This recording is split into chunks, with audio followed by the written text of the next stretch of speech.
Somewhere on the outskirts of Madrid, on a hill overlooking the Manzanares River, there was once a house that no longer exists. It was a modest two-story country home. White walls, a garden, a view of the plains. From the outside, it looked like the kind of place an old man goes to disappear quietly into his final years. But inside, on the walls of the dining room and the sitting room above it, there was something that the man who lived there never spoke about, never wrote about, never invited anyone to come and see. 14 paintings, painted directly onto the plaster. Dark, enormous, terrifying. A giant devouring a human body. A dog sinking into black mud. Two men beating each other to death with clubs in a swamp. Witches mid-ritual. A goat surrounded by a congregation of horrified figures. Old men with hollow eyes eating soup from a bowl. No titles. No explanations. No signature. When the old man left Spain for France in 1823 and died in exile 5 years later, those paintings were still there, on the walls, waiting. This is the story of Francisco Goya's Black Paintings, the most hermetically private series of artworks ever created in the history of Western art. And the question that has haunted experts for 2 centuries is the same one that haunts anyone who stands in front of them today. What was he trying to say? And why did he never want anyone to hear it? To understand what drove a man to paint something like this on the walls of his own home, you need to understand the life that produced it. Goya was born in 1746 in northern Spain, the son of a master gilder. He had ambition, talent, and the particular kind of social hunger that drives a provincial boy to conquer a capital. He failed the entrance exam for the Royal Academy of Fine Arts in Madrid twice. He went to Rome on his own initiative, at his own expense. And when he finally broke through, the breakthrough was total. By his early 40s, Goya was the most celebrated painter in Spain. He was the official portraitist of the Spanish royal family. He painted kings, aristocrats, ministers. He attended their parties. He dined at their tables. He was, by any measure, a man who had arrived. And then, in the winter of 1792, something went wrong. Nobody knows exactly what. Goya fell ill on a trip to southern Spain. Some accounts say he overexerted himself trying to fix a broken carriage axle in the cold and rain. What followed was months of near-total physical collapse. Severe headaches, blurred vision, partial paralysis, episodes of unconsciousness, a constant roaring and ringing in his ears that never fully stopped. Most of the symptoms eventually subsided. The deafness did not. He was 46 years old. From that moment until his death at 82, Goya lived in complete silence. The cause of the illness has never been definitively identified. Doctors over the centuries have proposed syphilis, lead poisoning from the pigments he used, a rare autoimmune condition called Susak's syndrome, viral encephalitis, meningitis. The truth is that nobody knows. His physicians left no records. He left no precise description. The illness is a blank at the center of his biography. The event that divided his life into a before and an after.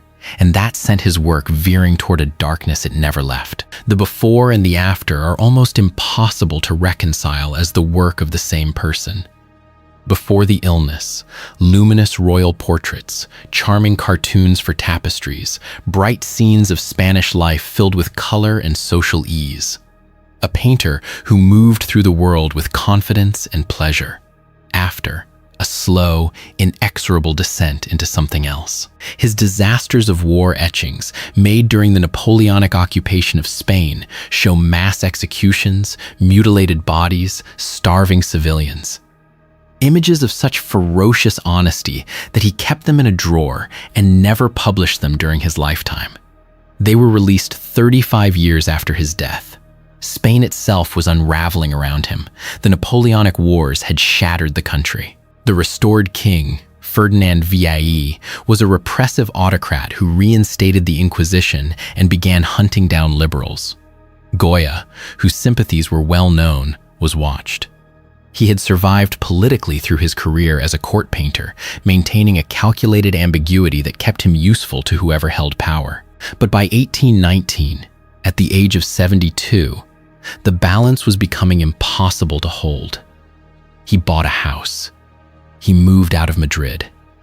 And sometime around 1820, in a country under political siege, he began to paint. The house was called the Quinta del Sordo, the Villa of the Deaf Man. The name already belonged to it when Goya arrived, given by a previous owner who had also been deaf. The coincidence is either a dark joke or a kind of fate, depending on how you look at it.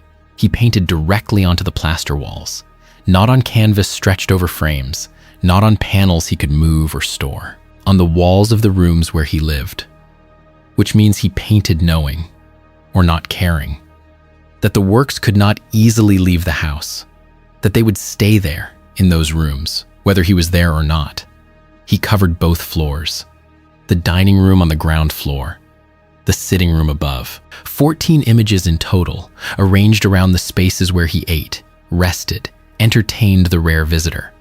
Most of them without mythological or narrative precedent in his earlier work. Many of them without any clear interpretation even today. Saturn Devouring His Son was in the dining room. Every meal, he ate across from a giant driven mad by fear, consuming a human body it could not stop consuming. Whatever that means about the man who chose to put it there, he chose it. He kept it. He never gave the paintings titles. He never wrote about them in any surviving letter. He never explained them to anyone who left a record. They were not commissioned. They were not meant for exhibition. They were not meant to be seen at all. As one art historian has written, they are as close to being hermetically private as any works ever produced in the history of Western art. They are the inside of a mind that had decided it was no longer performing for anyone. In September 1823, with the political situation in Spain deteriorating and the threat of the Inquisition growing, Goya signed the house over to his 17-year-old grandson Mariano and went into hiding. The following year, he left Spain for Bordeaux under the pretext of seeking medical treatment. He never returned. He died in Bordeaux in 1828 at the age of 82. The house and everything on its walls was left behind. For decades, almost nobody saw the paintings. Goya's son Javier inherited the property, then his grandson Mariano. Various owners came and went. Artists who visited the house swore the murals were extraordinary, that foreigners were constantly asking to see them, but they stayed on the walls, deteriorating slowly, largely unknown outside a small circle of curious visitors. Then, in 1873, a French banker named Baron Frédéric Émile d'Erlanger purchased the property. And he made a decision that saved the paintings and, in the same act, permanently altered them. He had the murals removed from the walls and transferred to canvas. The process, supervised by a conservator from the Prado named Salvador Martinez Cubels, involved peeling the plaster layers away from the walls, including the wallpaper underneath, on top of which Goya had painted, and adhering them to canvas supports. It was documented in 1874 by a photographer named J. Laurent, whose images taken inside the house remain the only record of what the paintings looked like in their original context and condition. The photographs show something important, more detail than survives today. The transfer process was damaging. Paint was lost. Surfaces were altered. The paintings that exist in the Prado now are not precisely the paintings Goya made. They are what remained after a rescue operation that was also a partial destruction. In 1881, the Baron donated the 14 canvases to the Spanish state. They entered the Prado collection, and there they hang today, in a room of their own, visited by millions of people who were never supposed to see them. There is one more layer to this story, and it is perhaps the most unsettling of all. In 2003, an art historian at the Complutense University of Madrid named Juan José Junquera published a claim that shook the art world. His argument was straightforward and devastating. 9 of the 14 black paintings were located on the second floor of the Quinta del Sordo. But according to an inventory taken in 1830, 7 years after Goya left the house, the property at that time had no second floor. If the second floor did not exist when Goya lived there, then the 9 paintings found on that floor could not have been painted by him. Junquera's theory proposed that they were painted instead by Goya's son Javier, or possibly his grandson Mariano, neither of whom had any notable artistic reputation. The reaction from the art world was intense. Most Goya scholars rejected the theory, pointing to testimony from artists who visited the house and attributed the murals to the old master, and to the stylistic consistency of all 14 works. The Prado has maintained that the paintings are authentic Goyas. The dispute has never been definitively resolved. What it leaves us with is this: the most private paintings ever made by one of history's greatest artists may not have been made by him. Or they may have been made in a house whose architecture we cannot fully account for, under circumstances nobody recorded, by a man who told no one and left no explanation. The house itself was demolished in 1909. The walls no longer exist. Whatever evidence remained in the plaster, whatever was left of the original surface beneath the paintings, is gone. We have 14 canvases in a museum in Madrid, damaged in their transfer, never titled, never explained, painted by a man, or possibly men, who never meant for any of us to be standing in front of them, and we cannot look away. In the end, the black paintings may be the most honest thing Goya ever made, precisely because they were made for no one. No patron, no king, no public, no posterity.